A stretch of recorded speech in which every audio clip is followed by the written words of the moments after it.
Bom dia, bom dia, bom dia! Gente, hoje um pouco mais tarde, porque eu tava preparando aqui as coisas para que eu vou rejuntar o banheiro. Au, tá nós do céu! Eu acordei, tava muito cedo para não acordar ninguém. Falei, já vou adiantar lá. A hora que eu fui adiantar, o povo já acordou, já passou do horário e aí eu atrasei um pouco para cá. Mas tamo que tamo, vamos que vamos para frente, que atrás é gente, como diz o dito popular. Meus queridos, hoje é sabadão, dia de fofoquinha. Hoje é dia de nós bater papo, conversar e a gente entrar nos acordos aqui e falar de coisas polêmicas, né? Mas sem resquícios, sem coisa. Vamos dar uma conversada das boas, conversada das braba, porque hoje, meus filhos, tem assunto polêmico, sim senhor. Tem coisas aí que nós precisamos analisar. Mas antes, como sempre, vamos falando sobre um pouquinho de finança. Vamos lá. Saiu na Infomoney o seguinte nota, presta atenção. Como estão as finanças de El Salvador após a adoção do Bitcoin? Apesar de inovadora, a medida prejudicou a economia do pequeno país da América Central. Será? Porque lá estava com uma inflação tão violenta, tão avassaladora, que será que prejudicou? O que será que aconteceu? Vamos tentar entender. El Salvador adotou oficialmente o Bitcoin como moeda de curso legal em setembro de 2021. Nesse meio tempo, o presidente do país, idealizador da proposta, também comprou e incluiu no Tesouro Nacional 1.801 unidades de criptomoedas. Seria o equivalente a 68,8 milhões de dólares, o equivalente a 2% das reservas da nação. E ventilou para o mercado que planeja emitir títulos públicos de 1 bilhão lastreados na criptomoeda. Olha, títulos públicos lastreados em 1 bilhão de dólares em criptomoeda. Interessante. Vamos lá.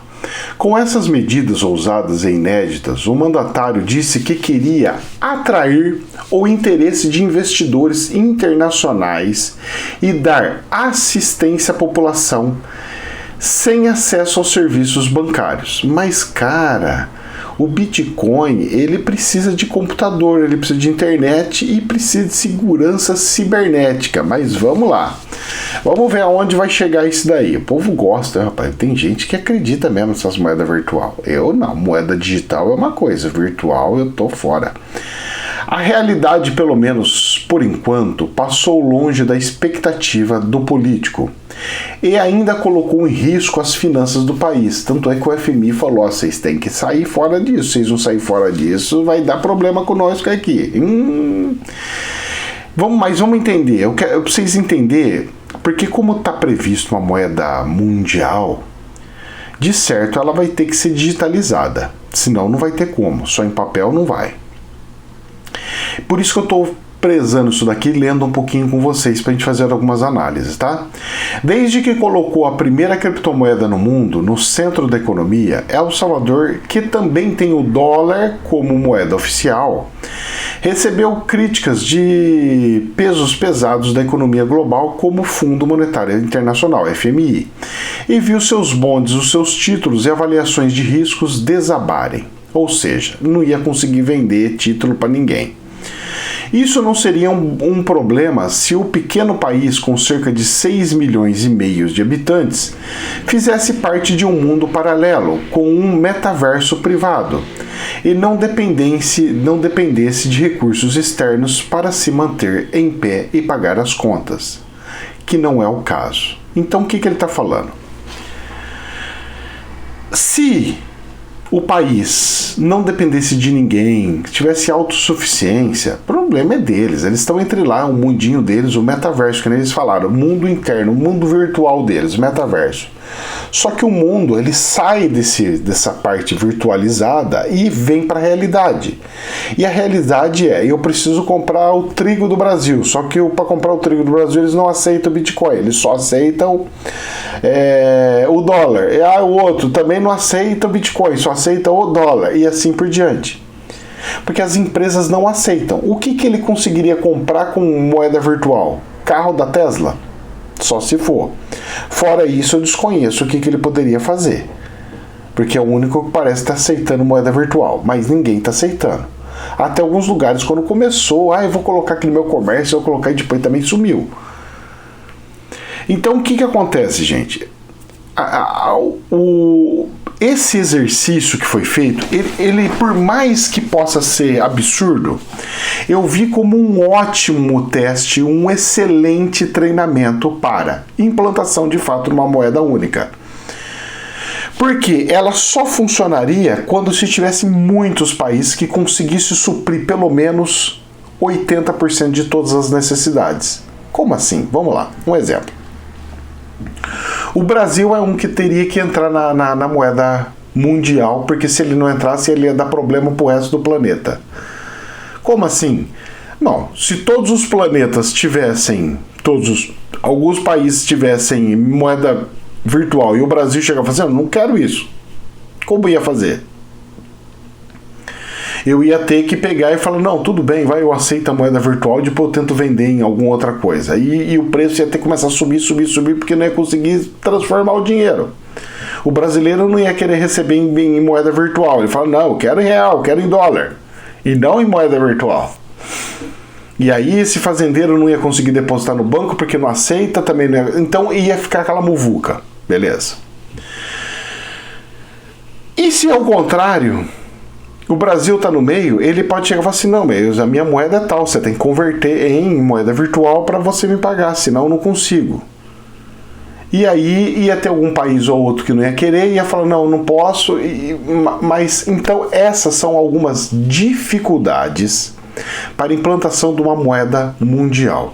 Ela tem que ser muito organizada e eu acredito que uma moeda virtual ela vai acontecer quando surgir uma moeda em paralelo que todos os países aceitam.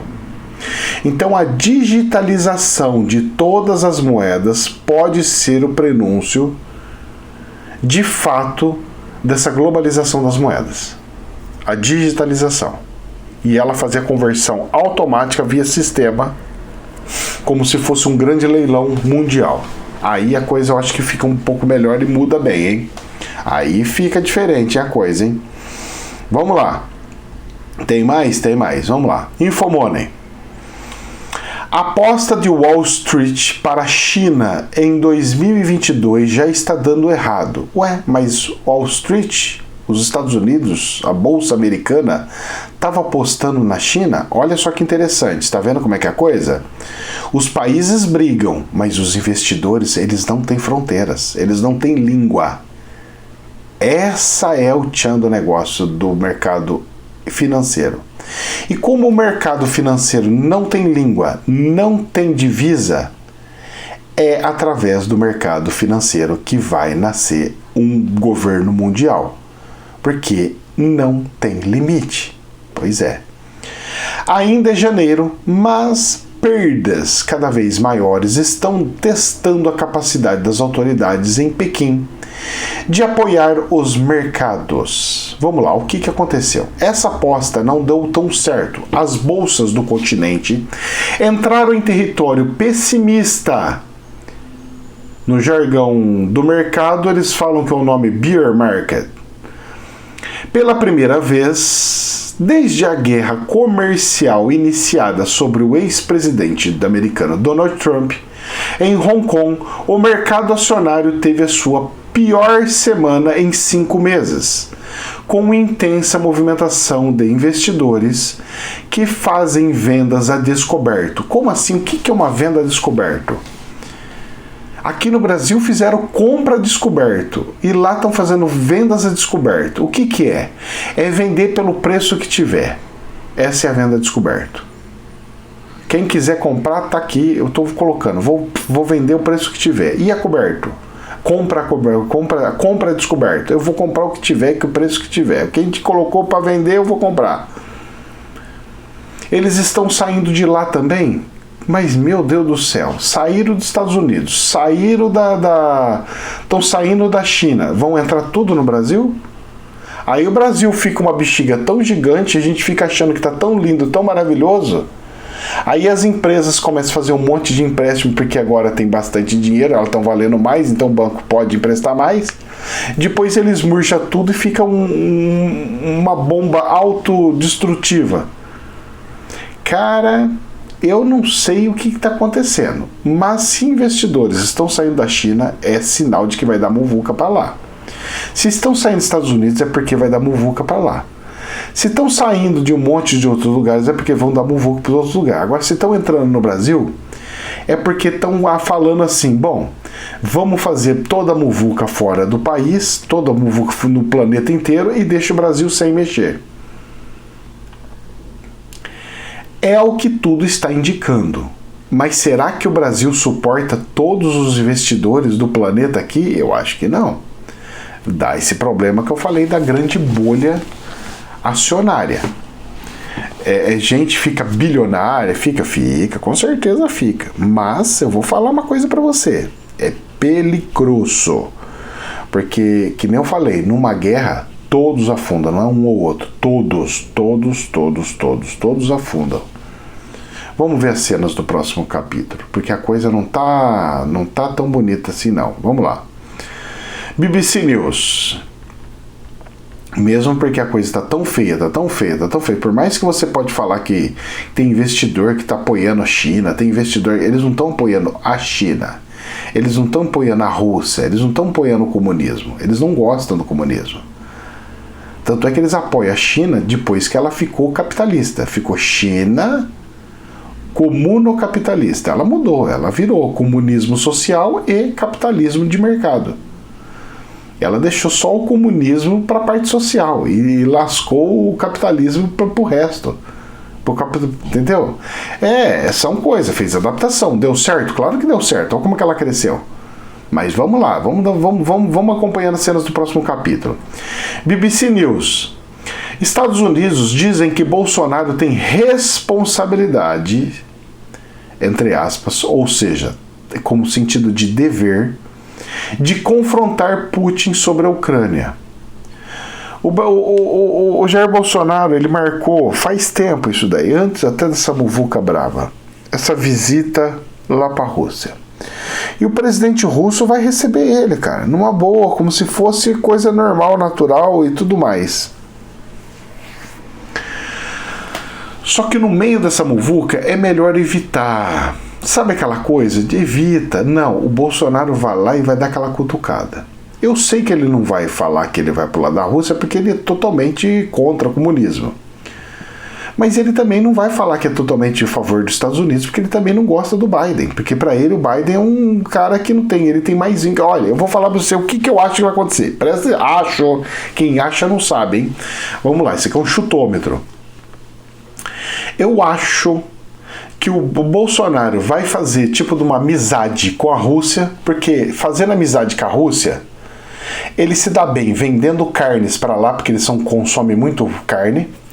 Ele se dá bem com a China, que compra muito minério e muitas coisas, mexe com 70% da compra e venda do Brasil, e de quebra deixa os Estados Unidos lascado e fortalece o Donald Trump, porque a intenção maior do Bolsonaro é quebrar as pernas do Biden para que o Trump possa voltar. E ficar amigo da China para continuar vendendo e da Rússia e tal. Então eu acho que essa medida ela vai ser meio política, não que de fato bélica, falar, eu vou mandar até armamento. Não, isso não vai acontecer.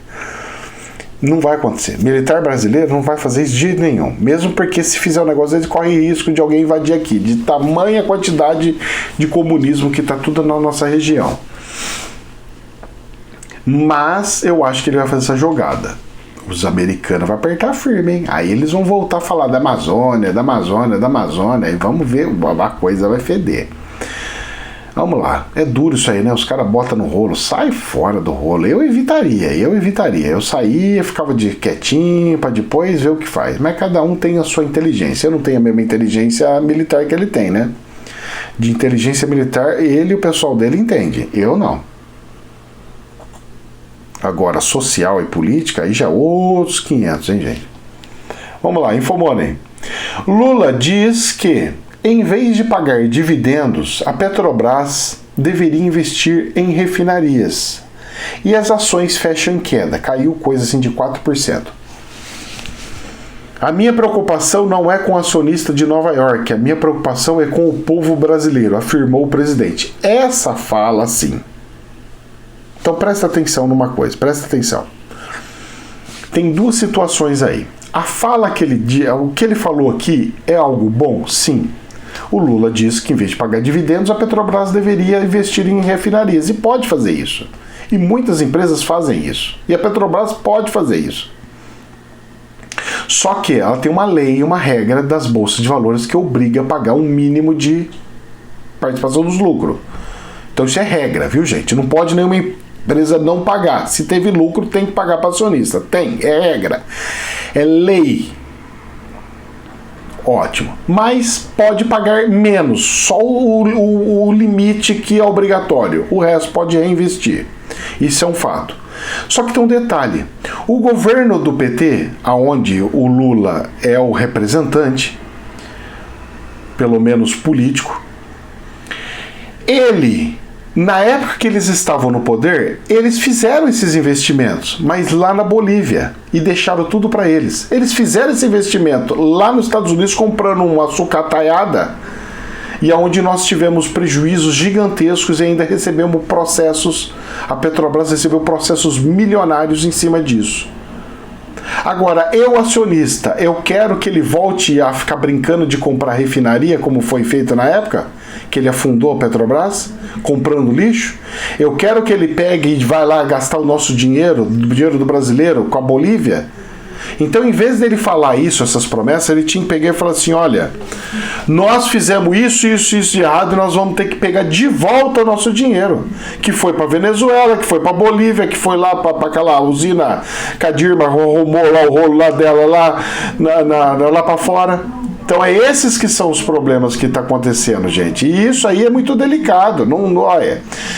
É duro. Eu vou falar pra você, o Lula vai conseguir explodir esse país, hein? Vai explodir esse país. Porque é começar a afundar as coisas e o povo ficar louco. E aí, meu filho, eu vou falar pra você, hein? As pessoas que ficam nesse negócio de nós temos lá batendo no peito, eu quero ver vocês enfrentar gente com coisa bélica aí, hein? Porque o povo tá meio doido aí de pegar coisa assim, partir mesmo pra cima mesmo, hein? Olha, tem que rezar para essas coisas. O ser humano tá feio, hein? O ser humano chega a dar até medo. Folha. A gasolina ultrapassa a barreira dos R$8 pela primeira vez. O preço médio da gasolina ficou praticamente estável nos postos brasileiros nessa semana, mas pela primeira vez a ANP, Agência Nacional do Petróleo, de Gases e Biocombustíveis, detectou o produto sendo vendido a mais de R$8 por litro no país. Professor, o que está acontecendo? O que está acontecendo é que a inflação do dólar faz com que a commodity se readeque. Porque não é porque teve inflação na moeda do dólar e as coisas da commodity são cotadas em dólar que vai ficar mais barato daqui para frente. Não, eles acompanham, porque o valor deles é valor de produto e não de moeda. Ela só está tendo referência na moeda. Então o petróleo por si só já vai ficar 7% acima, ou seja, já está, né?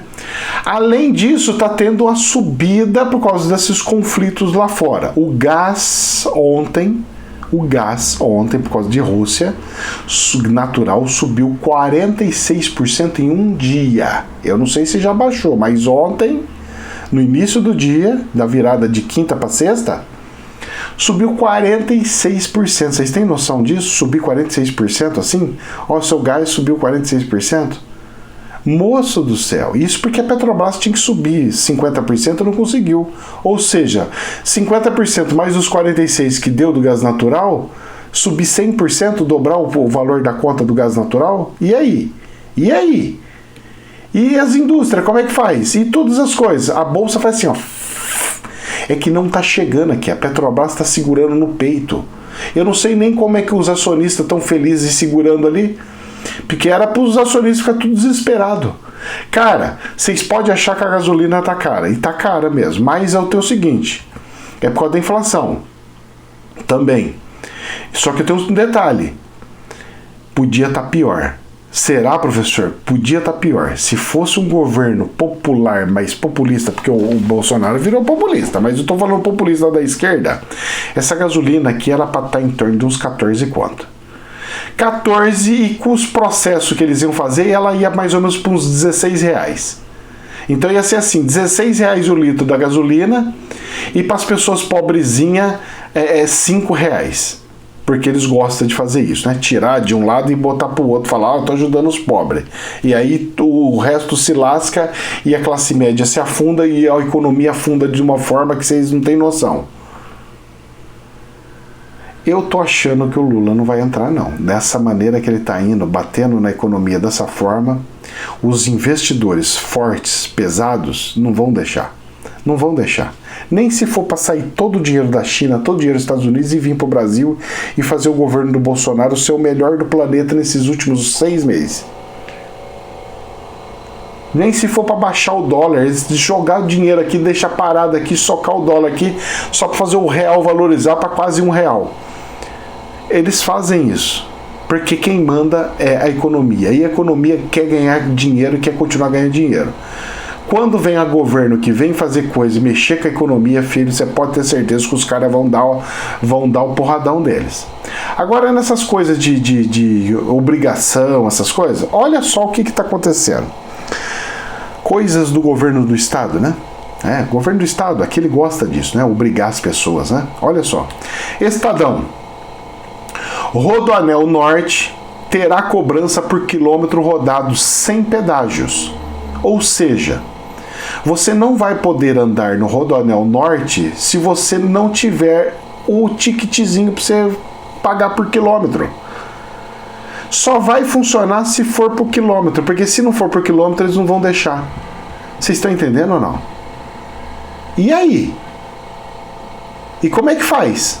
Todo mundo agora tem que aceitar o por quilômetro rodado? Não tem mais cabine, então se eu quero pagar em dinheiro eu não posso mais? Eu não tenho no meu carro ainda.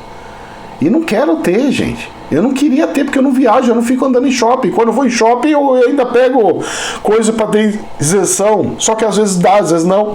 E aí, eu fico sem? Moço do céu, a coisa tá doida, hein? Esse governador Dória, ele é ruim demais, ele é muito ruim. É o pior que nós já tivemos em toda a história. E olha que teve gente do partido dele que foi bom, razoavelmente bom. Estadão. Pais devem apresentar o comprovante de vacina da Covid dos estudantes de São Paulo. Mais uma, do governador do estado de São Paulo.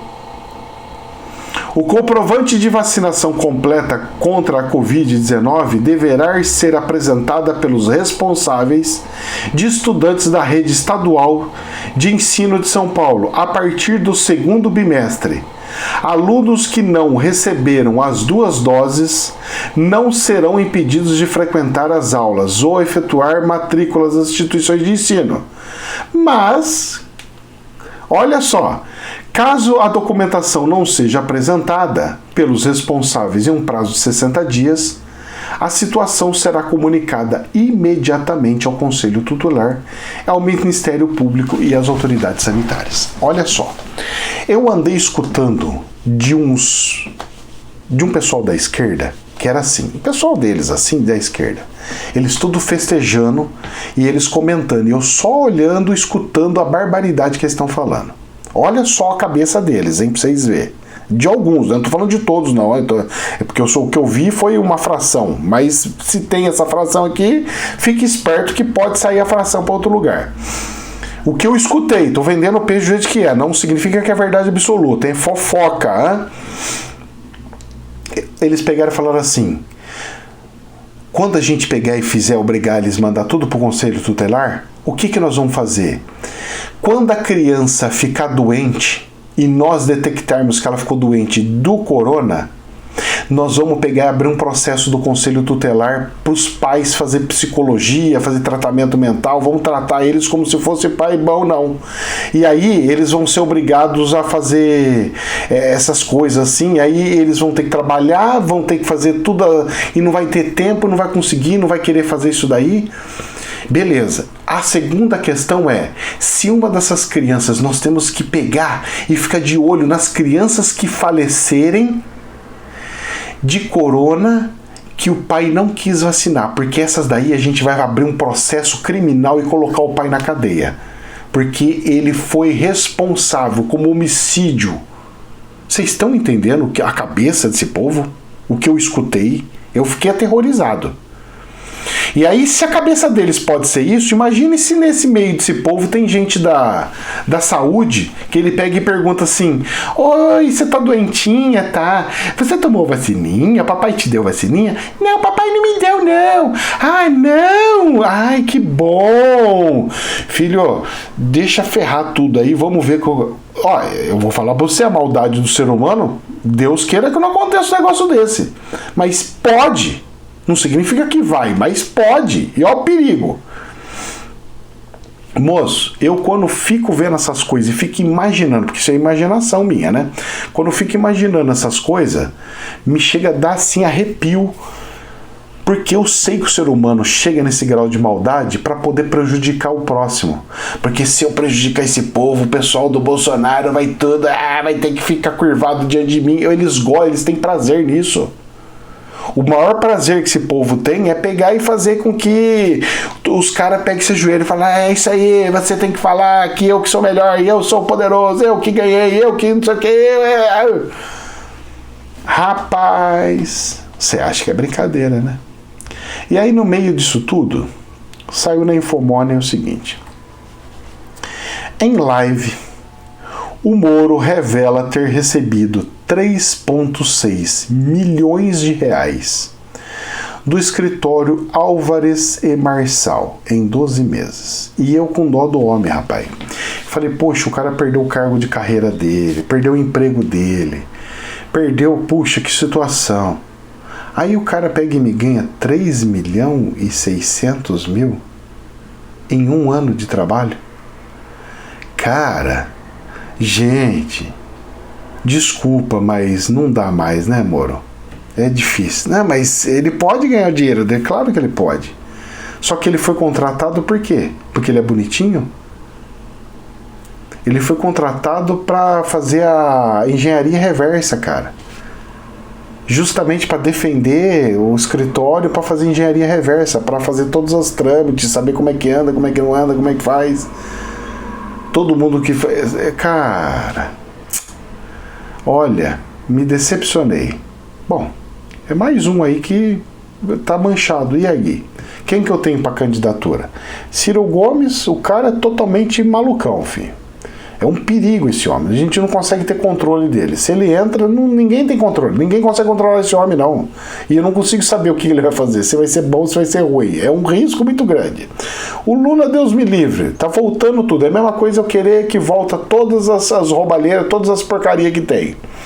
O Dória é ditador, mas no último. O Lula não tem nada de ditador perto dele, se você analisar um com o outro. Ele consegue ser muito pior. Esse sim é um comunista dos brabos mesmo. Você tem o Bolsonaro, que é totalmente... Ele é bonzinho, mas faz cada coisa que não tem jeito, virou populista que não tem caminho. Fala um monte de besteira. E aí? Quem que tá mais assim? Espero que aqueles que estão com 1%, 0% comecem a subir. Porque o povo precisa analisar aqueles outros. Larga esses que estão já, moço. Larga fora. Para de ficar falando desses que já foi. Vamos ver gente nova que nunca apareceu na vida, que nunca teve, que quer mostrar serviço. Esse povo que é de carreira, presidente de partidos por longa data, não dá.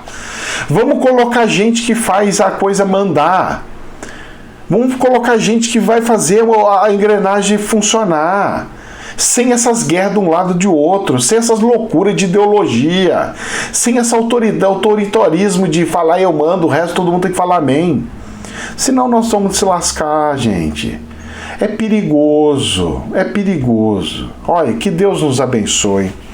Jamais a verdade absoluta, somente um prisma. Meus queridos, amém. Que assim seja. Deus abençoe.